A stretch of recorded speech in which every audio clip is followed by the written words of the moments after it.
अल्हम्दुलिल्लाह उनका इलाज हो रहा है और अल्हम्दुलिल्लाह ठीक है।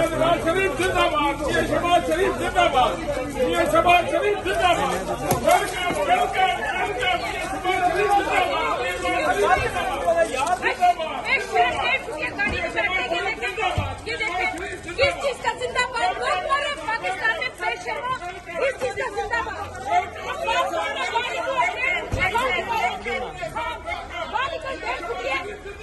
शहबाज शरीफ चोर, शहबाज शरीफ चोर, गाड़ी में बैठा हुआ चोर, बेशरम, फकीर, पाकिस्तान की बर्बादी की वजह शहबाज शरीफ, पाकिस्तान की बर्बादी की वजह तुम,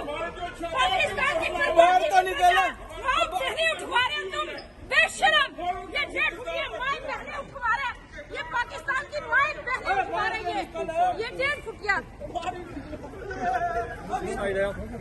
1.5 फुटिया बेशरम, ये गाड़ी में बैठा जा रहा है,